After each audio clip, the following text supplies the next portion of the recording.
어머님이 아까 막내 돌잔치상 뒤집어 엎는 거 똑똑히 봤지 당신? 미안해.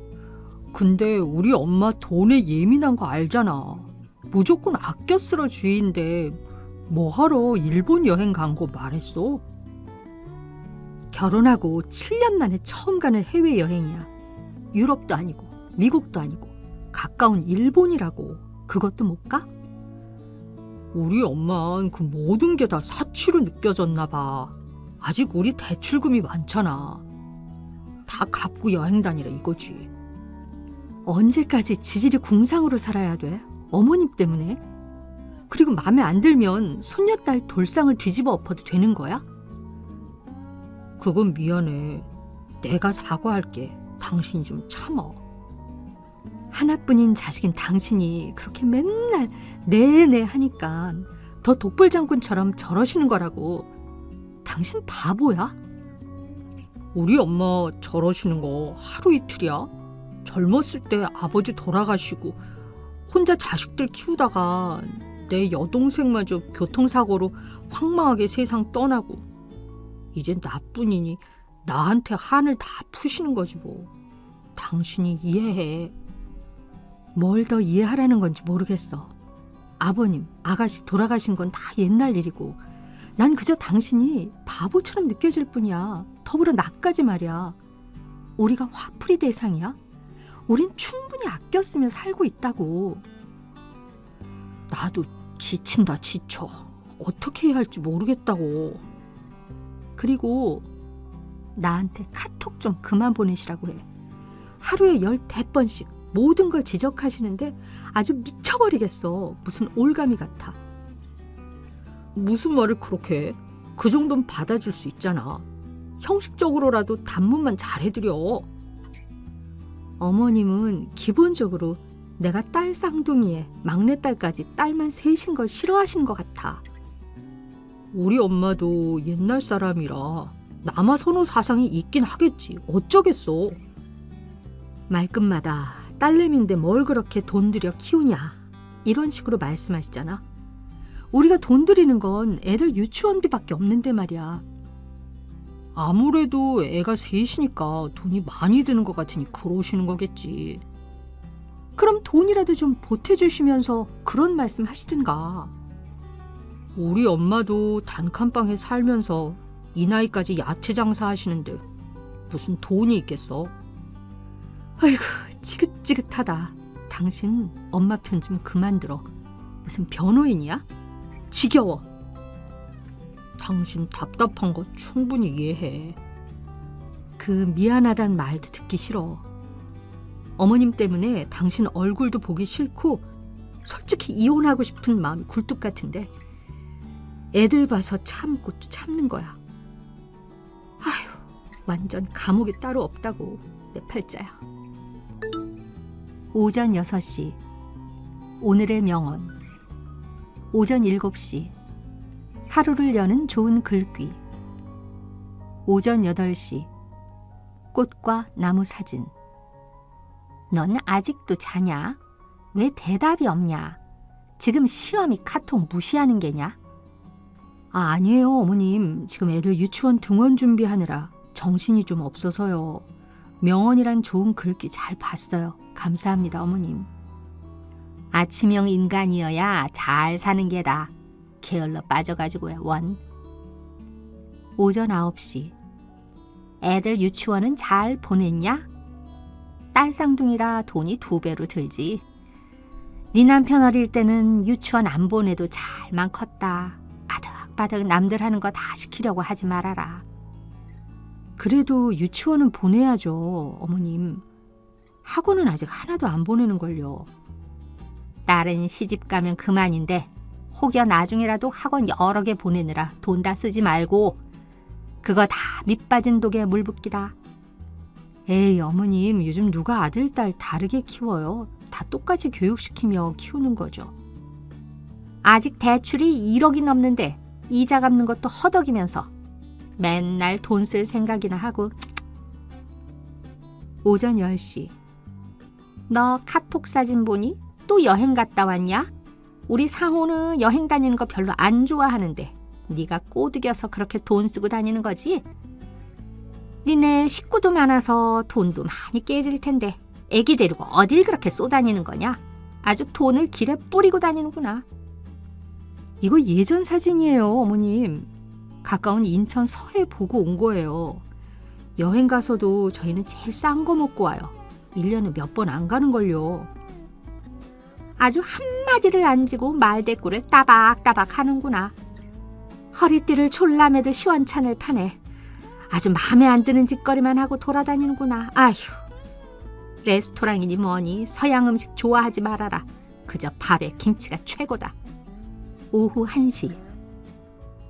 이따 마트 계산대일 언제 끝나냐? 끝나면 곧장 야채 가게로 와서 일도 하라. 마트 끝나면 바로 쌍둥이 유치원이랑 막내 어린이집 하원 가야 해요, 어머님. 애들 다 데리고 와, 그럼. 애기들은 여기 가게방에서 잠깐 놀게 하고 넌 일하면 되잖냐.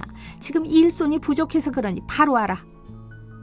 네, 알겠습니다, 어머님. 이따 갈게요. 미애야, 잘 지내? 수정아, 오랜만이야. 잘 지내긴 뭐. 결혼 생활이 감옥 같다, 진짜. 왜? 또 시어머니 때문에? 이제 완전 한계야. 이런 말 하면 안 되지만 진짜 내가 죽거나 시어머니가 죽거나 둘 중 하나였으면 좋겠어. 더 이상은 못 참겠어. 어머, 심각한가 보구나. 응, 완전 영화 올가미 같다니까. 특히 며느리인 나에 대한 집착이 완전 심해. 하루에 카톡을 한 100개는 보내나 봐. 다 돈 쓰지 말라는 얘기거나 내 딸들에 대한 안 좋은 말 등 완전 저주를 퍼붓는 것 같아. 우울증에 걸릴 판이라니까. 시엄니 볼까봐 카톡에 무슨 사진을 못 올리겠어. 너희 시엄니는 어때? 난 오히려 섭섭할 정도로 딱히 관심을 안 가지셔서 연락도 거의 안 하시고 코로나 터지고는 시댁에 오라고도 안 하셔. 와, 진짜 좋겠다. 진정한 개인주의를 시댁에서 느낀다니까. 남한테는 절대 피해주지 않고 간섭도 없으시고 절대 이기적인 분들은 아니고 집안이 다 개인주의 분위기야. 경상도 분들이라 좀 무뚝뚝하긴 해도 난 편해. 시누이도 간섭 안 해? 나 시누이 전화번호도 몰라. 시댁 단톡방이 있긴 한데 애들 사진만 올리는 방이고 시댁 피드백은 전혀 없어. 시부모님들이 카톡 잘 안 하셔. 애기 돌 때는 오셨지. 코로나 때문에 집에서 양가 부모님들만 모시고 돌잔치 했는데 괜히 밥 먹으면 여러 가지 차려야 한다고 오후 3시쯤 오셔서 다과만 드시고 가셨어. 아참, 너희 시어머니가 7순 넘기지 않으셨어? 시아버지도 그렇고. 그렇긴 한데 진짜 웃긴 게 시어머님이 자기 나이 많은 걸 싫다고 2-3살 어리게 말하고 다니셔. 물어볼 때마다 나이가 달라진다니까. 이 집안은 생일잔치 비슷한 것도 안 해. 그냥 미역국 끓여 먹고 땡이야.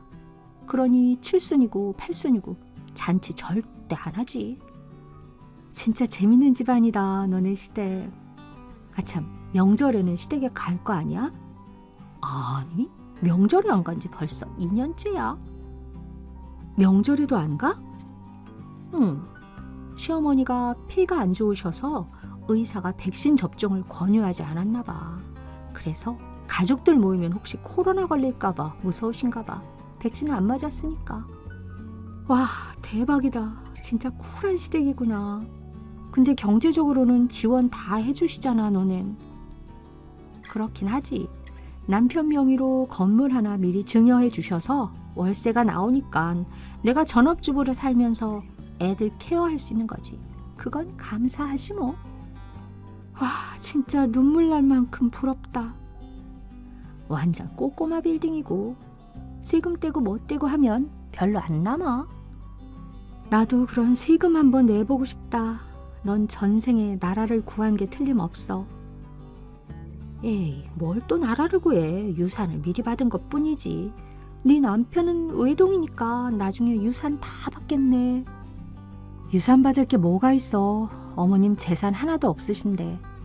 야채 가게 그만두시면 방 1개짜리 집 팔고 그 돈으로 노후 대비하셔야지 뭐.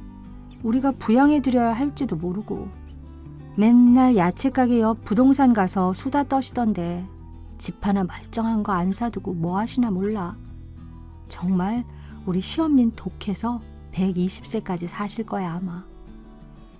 에이, 당뇨 있으시다며.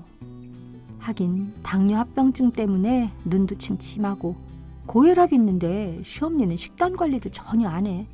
맨날 밥 하시지.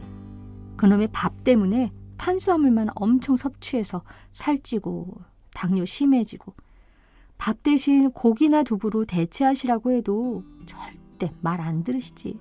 완전 옛날 사람이야. 내가 요즘 몸이 안 좋구나. 세이애미가 야채 가게를 대신 맡아줘야겠다. 지금 하는 마트 알바 정리하고 야채 가게 일을 배워서 네가 주관해라. 엄마, 세희 엄마 보고 갑자기 가게를 완전히 맡아서 하라고? 어머니, 아직 애들 어려서 야채 가게를 아침부터 저녁까지 완전히 맡아서 하진 못해요. 엄마가 몸이 안 좋아서 애들 봐주시지도 못하잖아요. 그렇다고 내 중소기업 월급으론 등하원 도우미 쓰는 것도 무리라고요. 이제는 아들내미 너도 나한테 말대꾸냐? 지금 있는 야채 가게 직원이 도매장 다 봐주고 일 잘 알려줄 게다. 눈도 침침하고 자꾸 가슴이 답답해와서 이제 집에 좀 누워 있어야겠다. 엄마, 그럼 병원을 가봐야 할 것 같아요. 언제 한번 저랑 병원에 가요. 일단 대학병원 예약해 놓을게요. 괜한 데 돈 쓰지 말아라. 아파 죽겠는 것도 아닌데 비싼 대학병원에 가려고 하냐? 그냥 늙어서 그런 거지. 밥 먹고 시원한 물 한 컵 마시고 집에 누워서 좀 쉬면 나을 게다. 죄송하지만 애들 때문에 가게 일은 힘들어요, 어머니.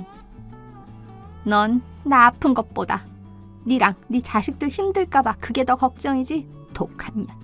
참말 말고 앞으로 일주일 줄 테니 마트 알바 정리하고 와서 야채 가게 일 배울 생각해라. 이게 말이 돼? 모든 걸 다 어머니 말씀대로 해야 해. 무슨 신이야? 이번 거는 내가 다시 엄마한테 잘 말씀드려볼게.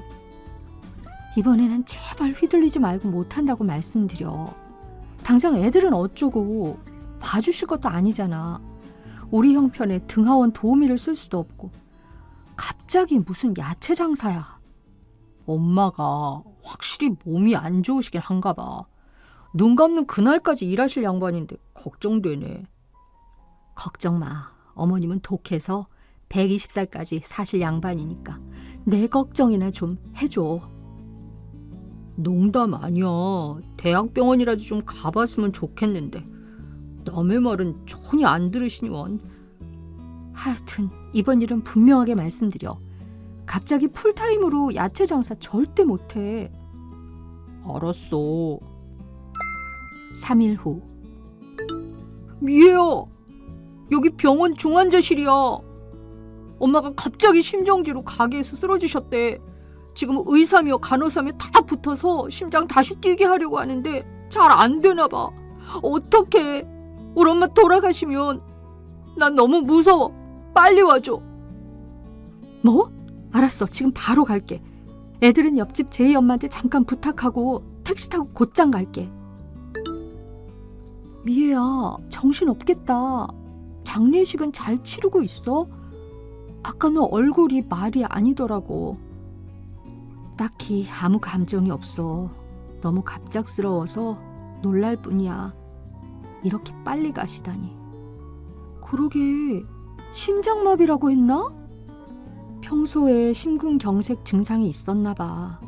맨날 당뇨만 신경 썼지 자린고비라 큰 병원엔 얼씬도 못 하셨어. 검사비 많이 나온다고.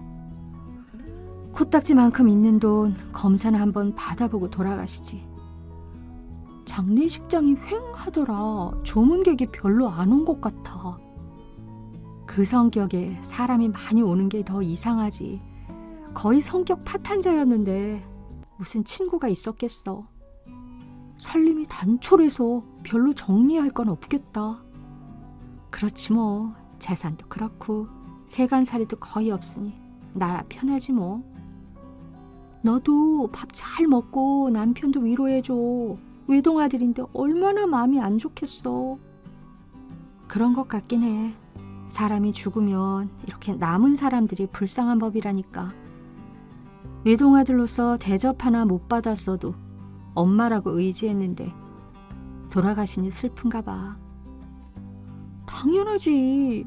아빠, 여동생, 엄마까지 다 돌아가셨으니 얼마나 허전하겠어. 아무튼 네가 고생이다 얘. 뭐 필요한 거 있으면 언제든지 연락해. 그래, 고마워 수정아. 또 연락할게. 4일 후. 안녕하세요. 장례식장에서 뵌 공인중개사 김미숙입니다. 야채 가게 옆 대박 부동산 아시죠? 아, 네, 알고 있습니다. 장례식에 와주셔서 감사해요. 안녕하세요. 그런데 혹시 무슨 일이죠? 네, 아직 어머니 사망신고 전이죠? 사망신고하면서 재산 정리하면 다 알게 될 내용이지만 내가 가장 상세하게 알고 있을 테니 여러 가지 전달드릴 내용이 있어서요. 아, 그러시군요. 어머님하고 친하게 지내셔서 잘 알고 계실 것 같아요. 그런데 혹시 어머님 앞으로 빚이라도 있는 건가요? 딱히 대출 받으실 일이 있는 것도 아니었지만 혹시 있다면 알려주세요, 공인중개사님. 빚이 아니고 너무 놀라지 마세요. 어머니가 생전에 본인 명의로 집이 18채 있었던 거 모르셨죠? 예? 어머니 혼자 사셨던 13평짜리 아파트가 다 아닌가요? 그마저도 대출 끼고 사셨다고 했었는데. 대출이요? 전혀 없으셨어요. 어머니가 워낙 알뜰하신 분이잖아요. 그래서 자식들도 알뜰하고 부지런하게 살길 바라는 마음에서 거짓말을 하신 것 같아요. 전 입이 워낙 무겁기도 하고 어머니와 40년 지기이니 절 믿으시고 집 중개며 관리 일을 제게 다 일임하셨어요. 그래도 저희에게 집이 18채라는 건 이런 반구도 안 하셨는데요. 어떻게 그러실 수 있죠? 저도 좀 의아해서 한번 여쭤본 적이 있었어요. 언제 말씀하실 거냐고요. 그랬더니 엄마가 뭐라고 하셨나요? 아드님이 한 45세쯤 되면 그때부터는 다 밝히고 명의를 하나씩 옮겨주실 생각이셨대요. 며느님도 함께 공동명의로 해서요. 그런데 야채 장사만으로 어떻게 집을 그렇게 많이 살 수 있는 거죠? 혹시 어머님은 어렸을 적 얘기 못 들으셨나요? 그냥 어렸을 적 머슴을 열어둘 정도로 잘 살았다. 그런데 사업하시던 할아버지께서 갑자기 돌아가셨다. 그러고 보니 한 번도 외갓집에 간 적이 없네요. 할아버지가 갑자기 돌아가신 건 아니고요. 어머님이 찢어지게 가난했던 상호 씨 아버지와 결혼한다고 했을 때 집안의 반대가 너무 심해서 거의 쫓겨나다시피 나왔다고 해요. 연락두절인 상태로 결혼하고 아이 낳고 살다가 부모님이 다 돌아가셨다는 소식을 들은 거죠. 외동딸이었던 어머님이 그 재산을 다 물려받은 거고요. 그럼 그 재산으로 본인이라도 좀 편하게 사시지. 궁상 맞을 정도로 아끼는 게 습관이 돼버려서 그게 편했나 봐, 우리 엄마는. 엄마에 대해 잘 아시네요. 맞아요. 결혼하면서부터 아끼는 게 습관이 돼서 늘 허리띠 졸라매고 사셨죠. 옆에서 지켜본 저도 혀를 내두를 정도였으니까요. 정말 끝까지 너무 독하셨네요, 우리 어머님. 유산 상속받고 약 20년간 사고 팔고를 반복했어요. 그 이익금으로 상급지로 계속 이동해서 더 좋은 걸 사다 보니 18채 거의 모두가 학군지에 강남에서 한 30-40분 거리로 교통도 좋고 심지어 용적률 낮은 재건축도 몇 채 있고요. 정일순 여사 소유 부동산 현황, 강남, 서초, 잠실, 판교, 분당, 용산, 마포 대단지 재건축 아파트. 자, 주소들 직접 확인해 보시고 부동산 한번 방문해 주시면 등기부등본 다 드릴게요. 부부가 가벼운 마음으로 소유하고 있는 아파트들 쭉 다녀보세요. 아이고, 내가 다 부럽네요. 진짜 얼떨떨하네요. 좋아해야 할지 아닌지 심란합니다. 아무튼 공인중개사님 덕분에 몰랐던 내용을 알게 되어 정말 감사드려요. 심란할 것 없고 고마워할 것도 없어요. 어머님이 좀 괴팍하셔도 제게는 참 잘해주셨거든요. 갑자기 돌아가셔서 저 또한 슬프긴 하지만 젊은 부부에게 많은 기회가 돌아간 것 같아 기쁘네요. 조만간 찾아뵐게요. 고맙습니다. 저희 부부는 이 일로 세무사, 회계사, 변호사며 세무서 등을 찾아다니느라 바빴습니다. 제 평생 한 번도 겪어보지 못했던 최고로 복잡 가난했던 기간이었죠. 상속세가 많이 나와서 세금을 조금이라도 줄여보고자 몇 채를 팔았습니다. 또 남은 집들은 최대한 공동 명의로 돌렸고 상속세의 분할 납부를 신청했습니다. 그렇게 내고 싶어 했던 부동산 관련 세금이었는데 막상 이렇게 많이 내야 하니까 조금 짜증이 나기도 하더군요. 얼추 계산해봐도 전세금 제외한 100억은 넘는 것 같은데 한 번도 겪어보지 못한 금액에 아직도 어안이 벙벙합니다. 우리 가족은 세 딸의 교육을 위해 대치동 대단지 아파트로 이사했습니다. 심지어 방 4개짜리로요. 아직 어리지만 나중에 방 1개씩 줄 수 있다는 기쁨에 눈물이 살짝 나기도 했습니다. 남편은 중고로 외제차를 한 대 뽑았습니다. 딱 그거 외에는 더 이상의 사치는 부리지 않습니다. 저희도 시어머니처럼 지질이 궁상맞을 정도로 허리띠 졸라매는 게 습관이 돼버렸나 봅니다. 가장 미스터리는 바로 우리 시어머니입니다. 여전히 이해가 안 되는 인물입니다. 죽도록 싫고 미웠는데 결국 시어머니 덕분에 이렇게 좋은 곳에 살게 되었네요.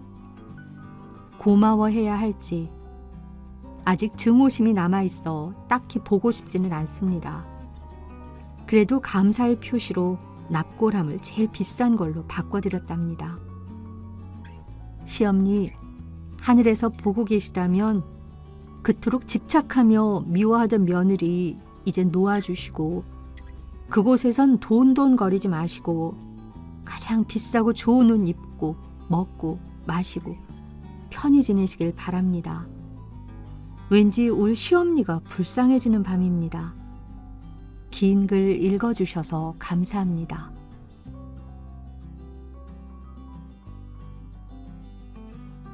안녕하세요, 구독자 여러분. 구독과 좋아요는 채널 운영에 큰 힘이 됩니다.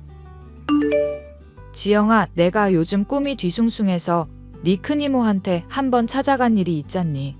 얘기를 들어보니까 정서방 아무래도 여자 문제가 있을 것 같다고 하더구나. 응? 정서방이 여자 문제? 남편이랑 나랑 사이에 아무 문제 없고 바람 같은 거 절대 필 사람 아니야. 아무리 이모가 신기가 있는 사람이라고 해도 잘못한 거겠지? 이거사, 우리 집안이 대대로 신기가 있어서 예지몽 같은 것도 종종 꾸는 편인 거 알잖니. 그 중에서 네 큰 이모가 신기가 아주 대단해서 그 지역에서는 끝발 날리는 무당인 것도 알고 있고. 아무리 끝발 날리는 무당이라고 해도 전부 다 들어맞는 건 아니잖아. 종종 틀리는 것도 있으니까 거기서만 계시는 거 아니야? 정말로 하는 말마다 다 들어맞을 것 같았으면은 전국에서 제일 유명한 무당 됐겠지. 네 엄마가 하는 말 명심해서 들어. 이때까지 내가 경고해서 뭐 틀린 것 하나라도 있었니? 그러면은 정서방이랑 결혼했을 때는 왜 안 말렸어? 정서방 유일하게 남은 엄마랑은 절연했다고 하고 당시에는 사업도 이제 막 시작했을 때라 변변찮을 때였잖아. 여러모로 엄마가 허락할 이유가 없을 것 같은데? 정서방 인상이며 말하는 거며 태도며 뭐 하나 부족함 없는 사람이더라. 다만 사람 자체가 그늘이 좀 심하게 져 있는 것이 우울해 보이는 게 아쉽기는 했었다만 그거야 너랑 살면서 차차 좋아질 거라고 생각하고 있었다. 그래. 어찌됐건 엄마 말대로 정서방 아무런 문제 없는 사람이고 사업도 지금 잘하고 있으니까 걱정하지 마. 바람 같은 거 필 사람도 아니고 그럴 재주도 없는 사람이야. 사람 속은 모르는 거잖니. 1년 넘게 봐온 남편이라도 의심할 건 의심해야지. 그리고 네 큰 이모 아주 영험한 사람이라는 거 절대 잊지 말고. 결혼한 지 1년이 넘은 시점에 엄마가 뒤숭숭한 꿈을 꿨다면서 남편이 바람을 피는 것일지도 모른다는 이야기를 하더라고요. 정확히는 여자로 인해 문제가 생길 것 같다는 이야기였지만 누가 들어도 불륜을 저지르거나 바람을 피는 게 아닐까 짐작하게 하는 내용이었습니다.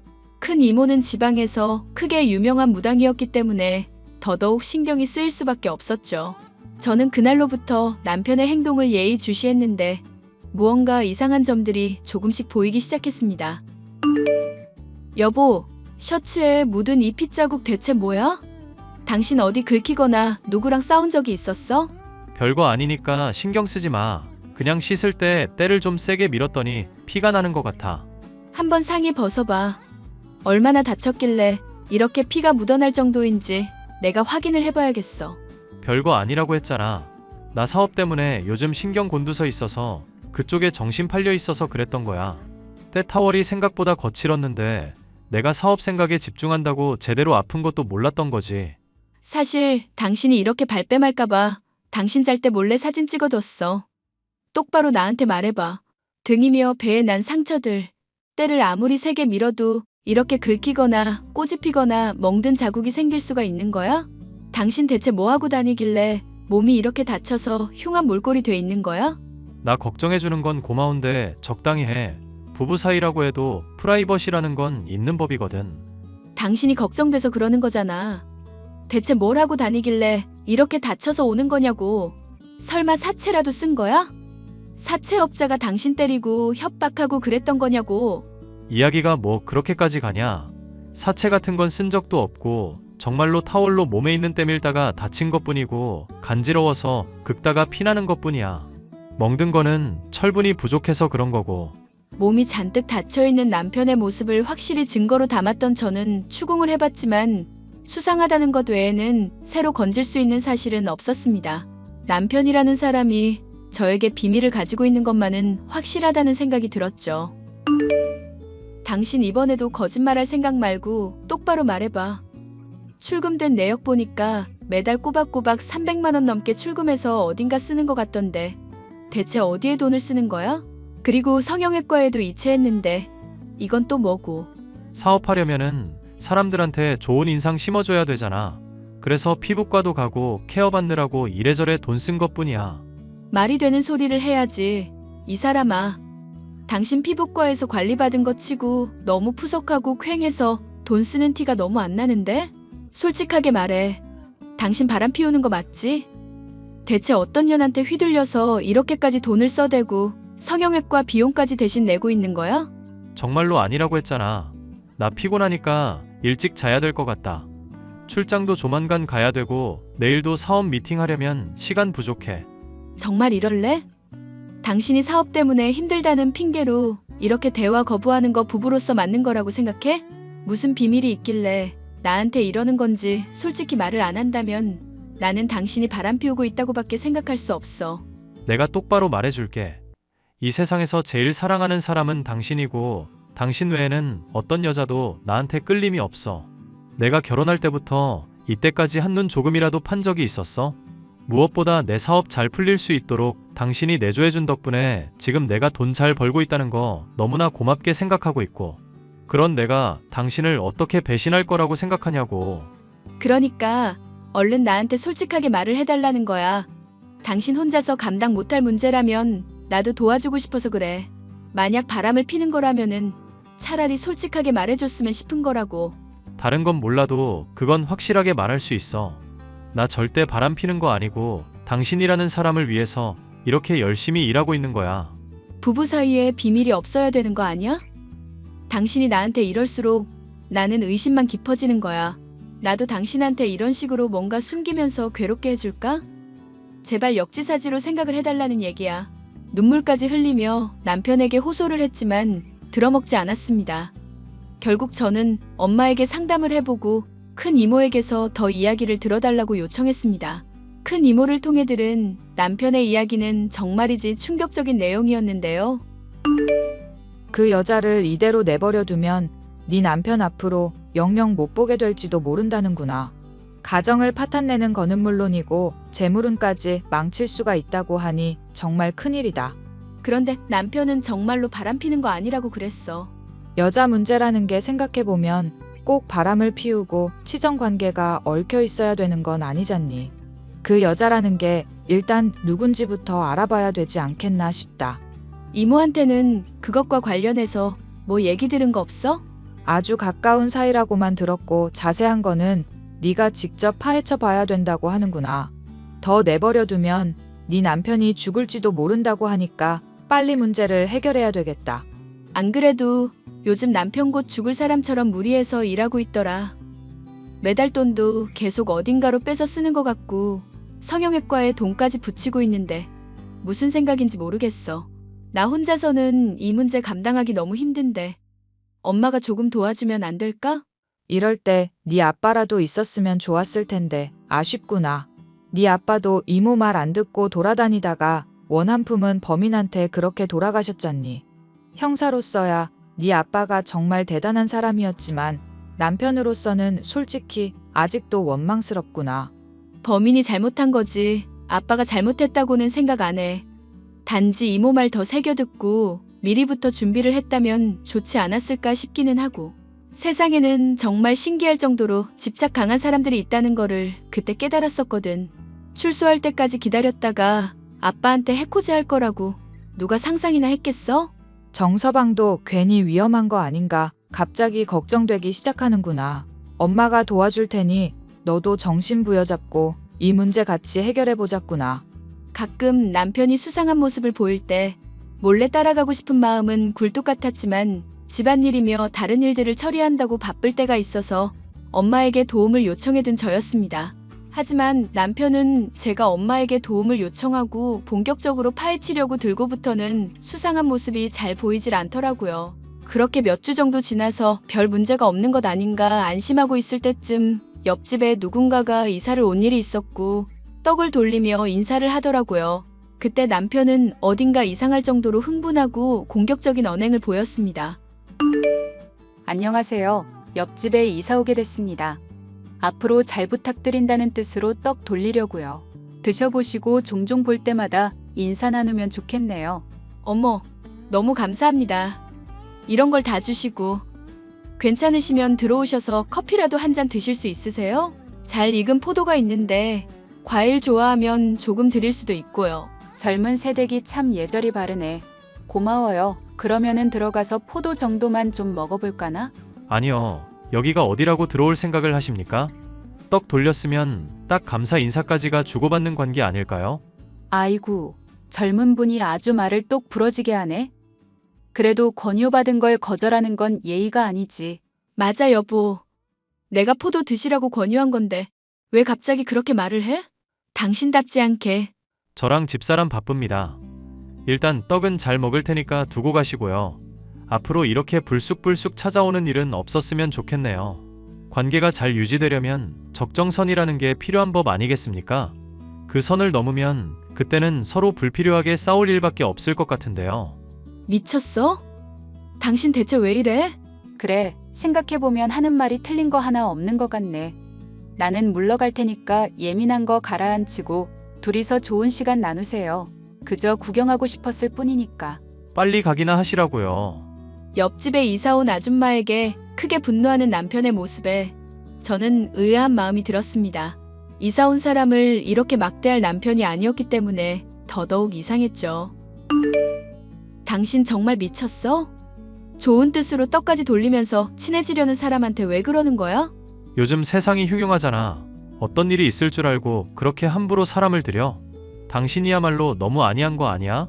사람이 말이야, 경각심을 좀 가져야지. 경각심을 가지고 자시고 할 게 뭐가 있어. 그냥 인상 푸근한 아줌마더만. 이웃끼리 친하게 지내면 좋은 거잖아. 얼굴 못 봤어? 나이에 안 걸맞게 젊어 보이려고 화장 떡칠에 성형까지 해서 아주 기괴한 얼굴이더만.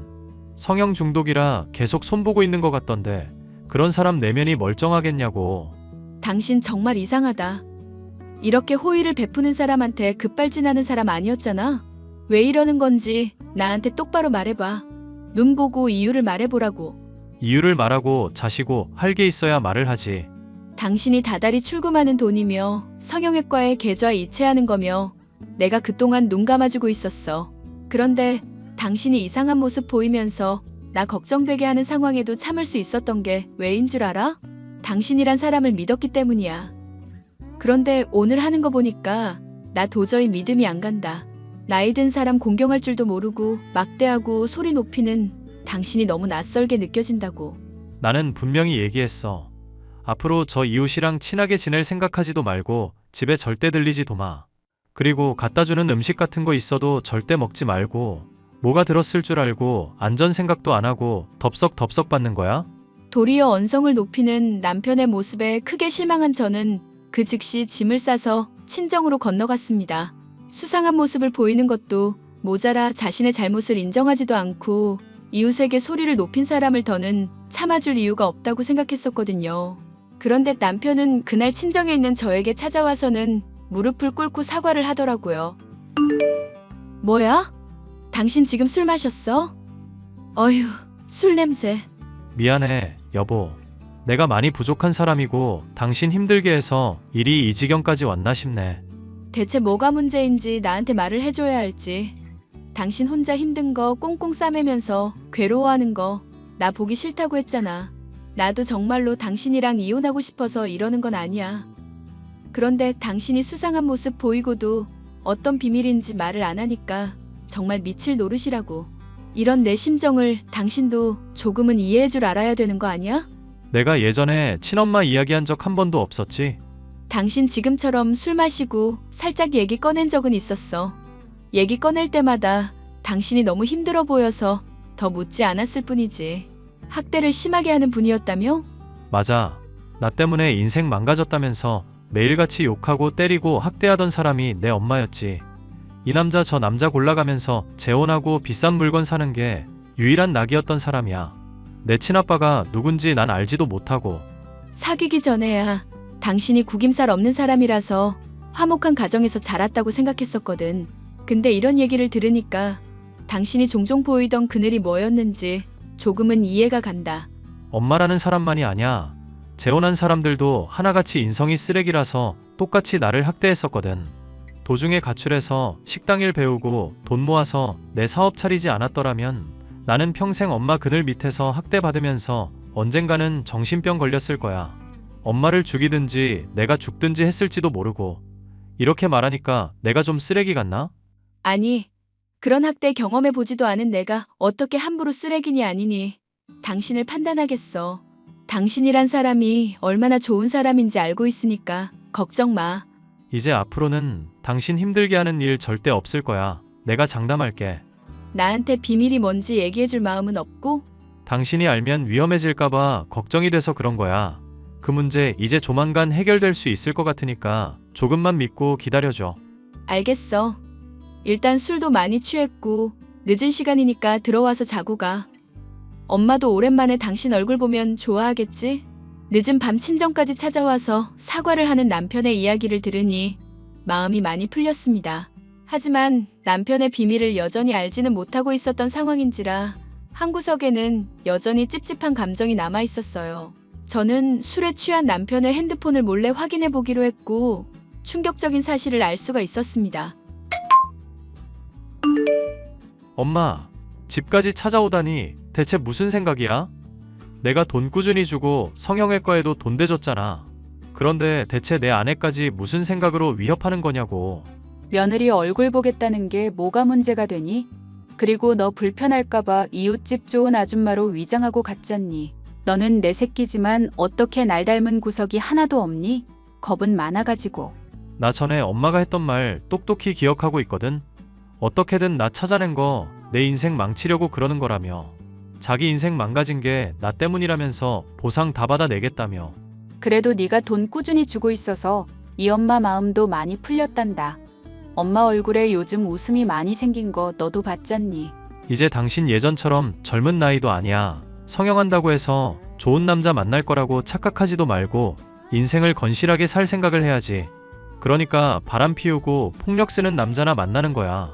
아들, 네가 그럴수록 엄마 마음이 얼마나 아픈지 아니? 자꾸 그러면 네가 그렇게 애지중지하는 며느리한테 내가 해코지를 할지도 모르겠구나. 그러니까 엄마 심기 자꾸 건들지 않기를 바란다. 대체 어떻게 해코지할 건데? 나 집사람한테 음식 같은 거 아무것도 받지 말라고 말해놨고 절대 집에 들이지 말라고도 해놨어. 그리고 이제 엄마가 찾을 수 없는 곳으로 이사도 갈 거고. 엄마 억장 무너지게 하는 소리를 아무렇지 않게 짓거리는구나. 내가 널 키워주고 그렇게 반듯한 사람으로 만들어놨는데 키워준 은혜를 갚지 않고 도망가 버리겠다고? 그렇게 내가 내버려둘 줄 아니? 인과응보라는 말이 있어. 인간 같지 않게 살다가 언젠가는 죗값 받을 거야. 그 말을 그대로 돌려주고 싶구나, 아들. 오랜만에 엄마한테 좀 맞아야겠지? 저번에 한번 호되게 당하고서는 왜 또 까부는지 모르겠네. 이 엄마가 얼마나 무서운 사람인지 보여줄 테니까 각오하고 있으렴.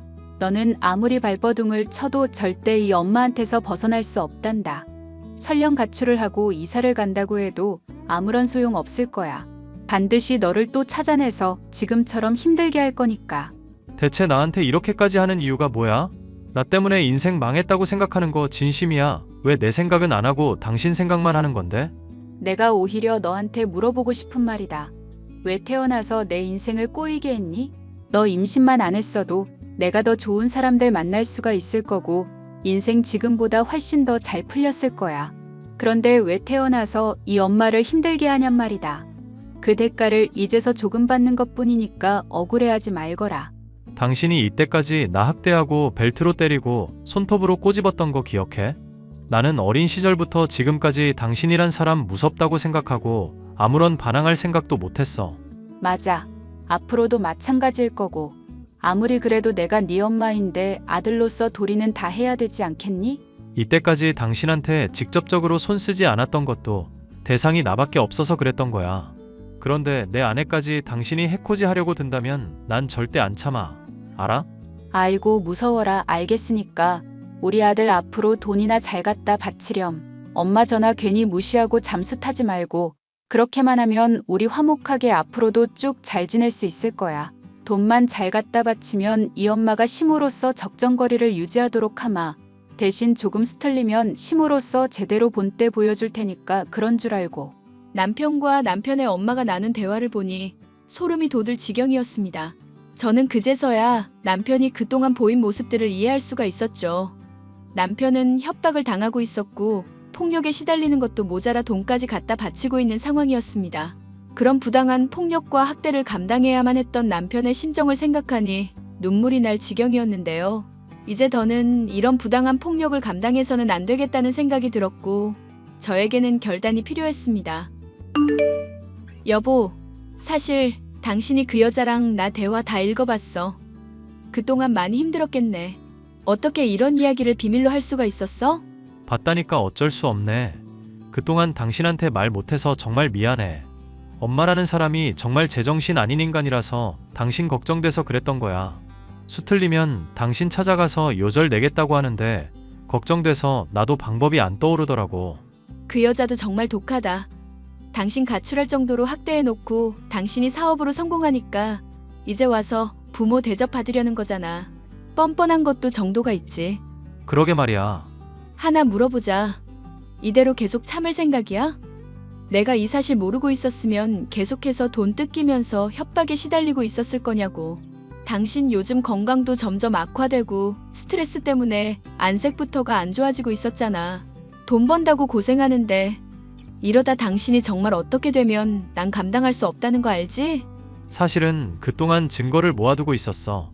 나 만나고 때렸던 것부터 예전에 학대했던 것들까지 죄다 녹음해놓고 최근에 당신 가지고 협박한 것부터 찾아와서 위협한 것까지 증거들 확실하게 확보한다고 기다리고 있었던 거야.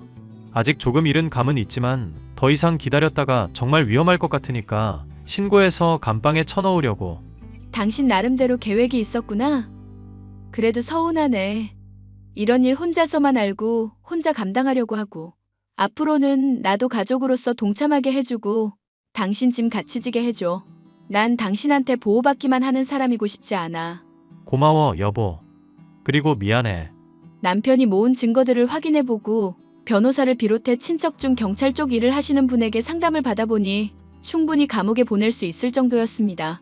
다만 감옥에 있는 기간이 그렇게 길지는 않을 것 같다는 것이 고민이라면 고민이었는데요. 남편은 더 시기가 무르익을 때까지 기다릴 여유가 없다면서 증거들을 정리하기 시작했고 아예 본인의 친엄마와 연락도 끊어버렸습니다. 상황이 어떻게 돌아가는지도 모르고 제 힘몰합시고 협박을 하던 여자는 무리수를 두게 되었는데요. 어느 날 집에 들어갔더니 그 여자가 과일을 태연하게 깎고 있더라고요. 어머, 깜짝이야. 당신 누구야? 누군데 남의 집에 함부로 들어온 거야? 나이가 드니까 하루하루 얼굴이 처지는 건가. 못 알아보니 마음이 아프구나. 어떻게 들어온 건지 모르겠지만 당장 나가세요. 과일 칼 내려놓고 당장 나가시라고요. 이거 무단 침입인 건 아시죠? 나도 하나 물어보자꾸나. 이거 우리 아들 집 맞지? 그러니까 무단 침입이라는 건 어불성설 아닐까 싶구나. 참, 앞으로 여기서 살 거니깐 친하게 지내자꾸나. 아들? 내 남편이 왜 당신 아들이야? 나다 나, 시모. 얼마 전에 얼굴 봐놓고 왜 몰라보니? 정말로 병원 가서 다시 한번 시술을 좀 받아야겠구나. 그래, 남편이 말한 미친 아줌마가 당신이었구나. 이게 듣자 하니까 말을 아주 싸가지 없이 하네. 말 조심하거라. 내가 그래도 나무애입니다. 네 시모라고 이거 사. 딱 기다려. 지금 바로 감방에 쳐 넣어줄 테니깐. 뭐? 감방에 쳐넣겠다고? 너 지금 상황 파악이 제대로 안 되니? 정말 내가 눈 돌아가는 걸 보고 싶어서 이래? 지금 동영상 다 촬영하고 있었고요.